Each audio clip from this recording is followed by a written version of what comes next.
Je vais faire une petite introduction pour finalement introduire les thématiques de la journée, un peu l'esprit avec lesquels on va essayer de les mener. Et mon introduction a pour objectif aussi de se mettre un peu d'accord sur quelques mots qu'on va utiliser dans la journée. Donc quelques mots sur les intrants dans les systèmes agricoles. Tout d'abord, qu'est-ce qu'on peut entendre par système agricole tel que c'est défini, notamment au niveau de la communauté internationale. Je vous ai mis ici la référence du réseau scientifique qui travaille sur ces aspects-là. On est sur, j'en donne une définition simple, des systèmes complexes, c'est-à-dire avec beaucoup d'interactions, des propriétés qui sont complexes à comprendre, à analyser, à concevoir, qui est piloté par un acteur, quelque part, pour générer un revenu lié à une production, qu'il soit végétale, animale. Mais évidemment, ça veut dire avec des enjeux de plus en plus pour produire d'autres services en particulier les biens alimentaires. Ce qui est important, et il faut avoir ça en tête pour la journée, c'est que cette notion-là, on peut la décliner à différentes échelles, voire articuler ces différentes échelles. On peut la décliner à l'échelle d'une parcelle, et les intrants peuvent être regardés à cette échelle. On peut la décliner à l'échelle d'une exploitation, avec des dimensions en particulier socio-économiques importantes. On peut la décliner à l'échelle d'un territoire. Et c'est ce qu'on va un peu essayer de faire cette journée, aujourd'hui, c'est d'essayer en permanence d'avoir en tête le fait que beaucoup de choses qu'on va dire peuvent dépendre de l'échelle à laquelle on travaille et que beaucoup de solutions peuvent venir de l'articulation entre plusieurs échelles, alors qu'on a eu tendance plutôt à les séparer, parfois dans la recherche, souvent dans l'innovation et très souvent dans les politiques. Quelques mots très simples sur les intrants. En fait, dans une approche systémique la plus basique, pour pouvoir parler d'intrants dans le système, il faut déjà en définir ses limites. Donc les limites ici, ça sera, comme tout à l'heure, la parcelle, l'exploitation, le territoire. Ça veut dire aussi être capable d'identifier quels sont les autres systèmes qu'on essaie de faire coexister avec ces systèmes agricoles, qu'ils soient liés aux filières, aux écosystèmes, aux institutions, agissant sur le système, et notamment via les intrants, en fournissant des intrants, en développant des politiques pour favoriser ou défavoriser certains intrants de différentes façons, et puis au niveau des sortants du système, d'autres systèmes en coexistant, ce que sont par exemple les systèmes alimentaires, les écosystèmes ou des systèmes à dimension sociale, comme une ville ou une communauté. Avec le fait qu'évidemment, dans la journée, il faudra toujours avoir en tête cette idée-là. Réduire les intrants, c'est bien, mais pour quels sortants du système, en termes de biens, de services écosystémiques ou d'impact.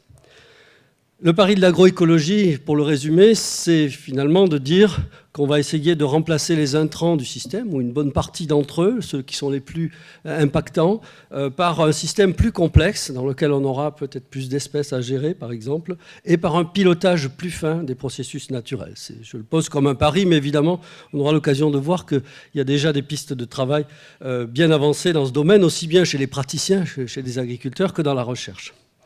Donc c'est ça qui justifie, dans cette petite session d'introduction, on va avoir deux exposés qu'il faut prendre comme des exemples.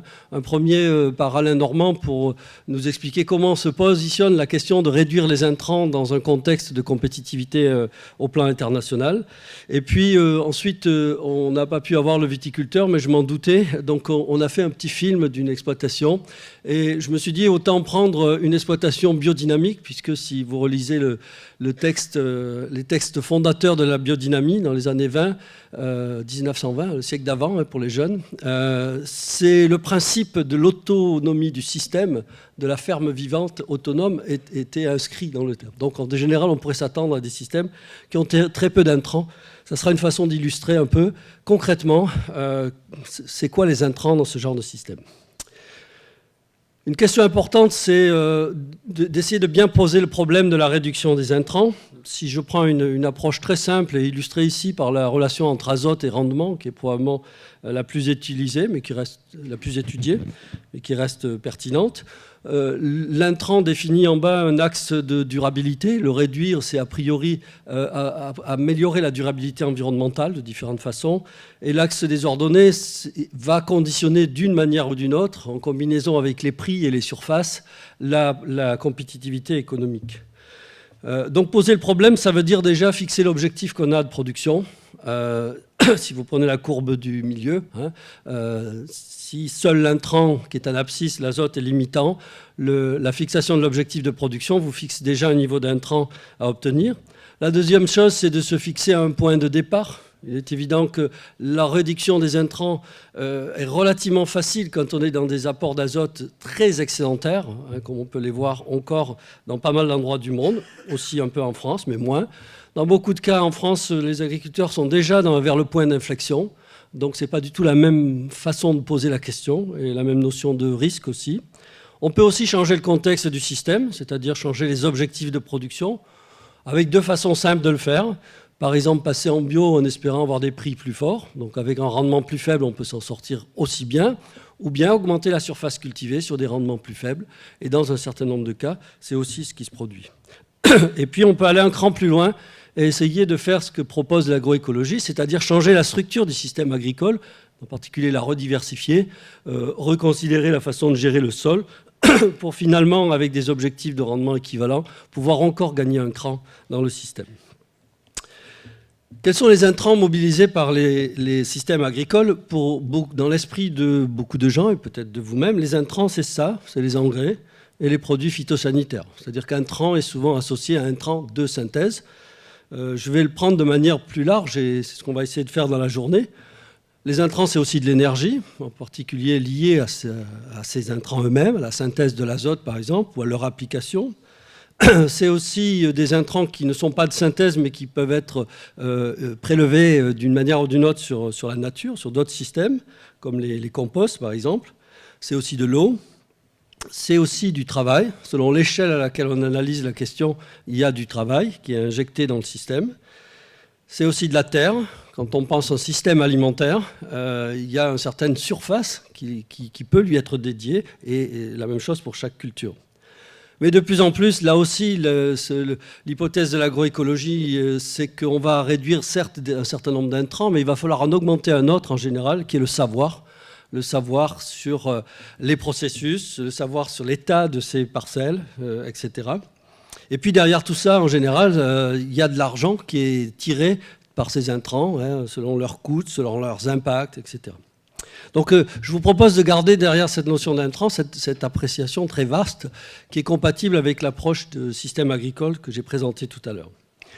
Quand on regarde ces intrants, certains ont ce que j'ai appelé ici une empreinte environnementale, c'est-à-dire que ces intrants portent même potentiellement des impacts environnementaux. On connaît bien les effets des engrais azotés, que ce soit sur l'énergie qu'il a fallu pour les synthétiser, l'émission de gaz à effet de serre, l'émission de nitrates vers les eaux. Évidemment aussi, on parle beaucoup des impacts liés aux phytosanitaires, sur la biodiversité, sur la qualité de l'eau. Le plan éco-phyto est quand même largement partie de ces aspects-là. La question qu'on peut se poser, c'est est-ce que certains de ces intrants sont également, ces impacts existent aussi quand les intrants ne sont pas de synthèse. L'émission de gaz à effet de serre peut être plus importante avec des intrants sous forme de matière organique que sous forme d'engrais azotés, par exemple. Et puis, ça peut être une question de terre. Dans un certain nombre de cas, on augmente la production en augmentant l'empreinte en termes de terre, typiquement la déforestation de certaines zones pour augmenter la production. Certains intrants ont ce que j'ai appelé ici une empreinte sociale, c'est-à-dire une relation positive ou négative avec l'humain.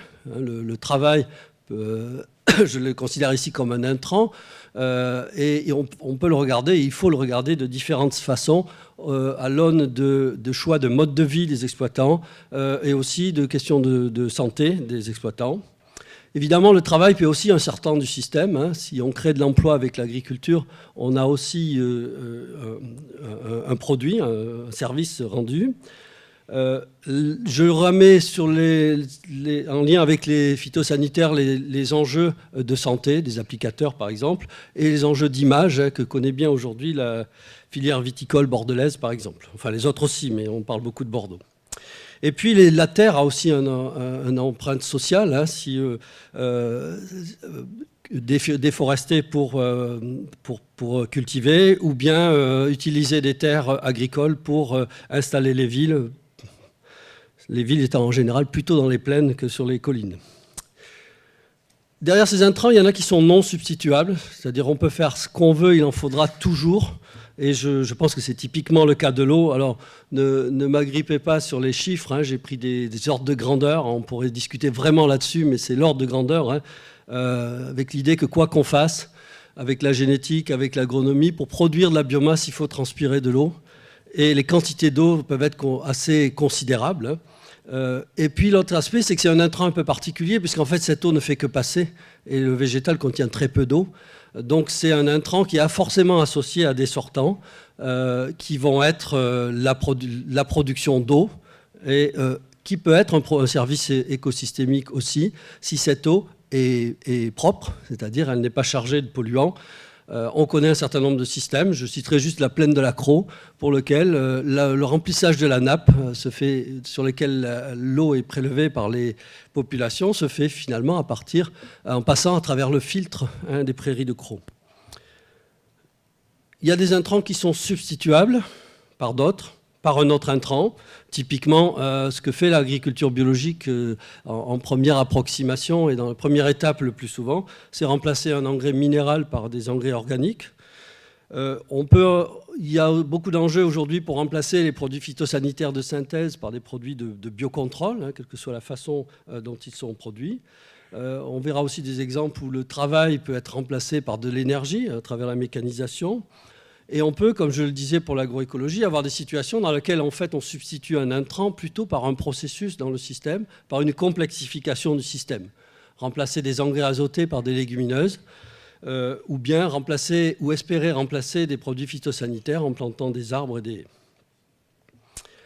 Les intrants sont à penser aussi, pas simplement par rapport à la production, mais par rapport au sol, et je dirais que c'est surtout la condition nécessaire si on veut espérer pouvoir réduire un certain nombre d'intrants après. Et là, on est typiquement dans le cas où ça dépend d'où on part, hein. Je vous ai mis à gauche une petite photo qui est issue du site Maraîchage sur sol vivant, que vous connaissez peut-être, qui fait quand même le pari qu'on doit pouvoir, en restaurant une fertilité du sol, se passer finalement d'intrants avec des sols qui sont finalement auto-fertiles et qui produisent eux-mêmes par des processus naturels les minéraux dont les plantes ont besoin. Mais en général, chaque fois, ces systèmes-là, et si vous voulez les appliquer dans la région avec des sols à 1% de matière organique, il va falloir mettre beaucoup d'intrants organiques pour arriver à créer cet état du système vertueux. Donc c'est pour ça qu'on a prévu une petite session où on va parler un peu de substitution d'intrants avec l'exemple de l'agriculture de conservation, je pense que sur lequel, en particulier en zone tropicale, il y a un recul suffisant pour pouvoir en parler. Et on a la chance d'avoir des spécialistes du domaine à Montpellier. Et puis on fera un petit détour aussi par la question d'un cas où on remplace un intrant par un composant du système, le cas des engrais verts. La session qui suivra, c'est plutôt pour avancer dans un cran sur comment est-ce qu'on peut piloter une transition agroécologique avec des intrants, et non pas se passer des intrants, au moins dans une phase de transition, avec la sélection, l'eau, l'irrigation. Donc là, on aura dans ce deuxième cas une petite synthèse, un petit rapport d'étonnement fait par les étudiants et qui sera présenté par Robin, en sachant que toutes les infos seront bientôt sur le site. Et puis on aura un exemple, un point un peu de tout ce qui a pu se faire sur les réseaux d'expérimentation, avec toute l'énergie qui a été dépensée, et je pense bien, pour essayer de dire, bon, mais si on y va, comment est-ce qu'on peut concevoir des systèmes qui soient performants en utilisant moins d'intrants.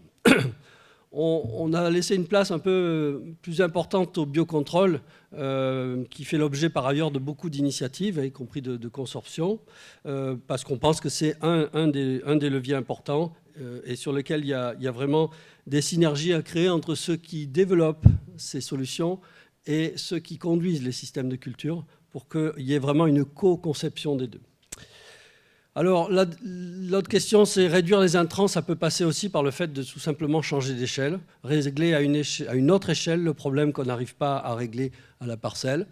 On peut citer le cas des systèmes intégrés où on va combiner en fait l'alimentation, l'élevage et l'agriculture à une échelle plutôt territoriale en général. tous les enjeux qu'il y a autour de la recréation de circularité dans les systèmes agricoles, avec la matière organique des uns qui devient un intrant des autres. Je cite aussi le cas des eaux usées, parce que je pense qu'en lien avec l'irrigation, c'est un enjeu important. Et puis tout ça, ça penche pour dire, même si dans certains exposés, il y aura une analyse qui sera forcément en peu de temps limitée dans les critères d'évaluation, l'idée que pour évaluer ces solutions de réduction des intrants, de changement d'intrants, il faut regarder ça de manière multicritère et multi-échelle. Et si on veut concevoir de nouveaux intrants, il faut aussi le faire de cette façon. Donc les questions qu'on aimerait poser au cours de la journée, ou en tout cas sur lesquelles nous on aimerait construire une suite de cette journée, je les résume autour de deux grandes questions. Quels intrants pour une agroécologie qui se voudrait durable, c'est-à-dire pour aujourd'hui et pour demain, et qui ait une empreinte environnementale et sociale bien plus positive que l'agriculture d'aujourd'hui. Donc ça veut dire la transition agroécologique, jusqu'où elle permet de réduire les intrants, lesquels? Et à l'inverse, est-ce qu'on ne pourrait pas commencer à développer des intrants spécialement pour cette nouvelle forme d'agriculture? Et puis le deuxième problème qui nous intéresse beaucoup dans la chaire, parce que Mathieu l'a dit, on essaie de se positionner dans l'ingénierie entre les problèmes et la connaissance. Est-ce que dans tous les cas qu'on va voir aujourd'hui, le problème, pour aller plus loin, c'est le manque de connaissances, ou est-ce que c'est le fait qu'elles ne sont pas vraiment mises en œuvre? Donc ça, c'est un de nos leviers d'action pour la chaire. Donc je ne vais pas détailler ce qu'il y a là, mais ça sera l'objet de la session 4. Et puis on a demandé à Guy Richard, directeur du département environnement agronomie de l'INRA, et que je remercie, de nous faire un peu un rapport d'étonnement. Et j'avais un peu dans l'idée en lui disant, bon, comme quand même il pilote une grande partie de la recherche de l'INRA dans ce domaine, j'espère que ça lui donnera des idées pour qu'on développe des projets de recherche et d'application.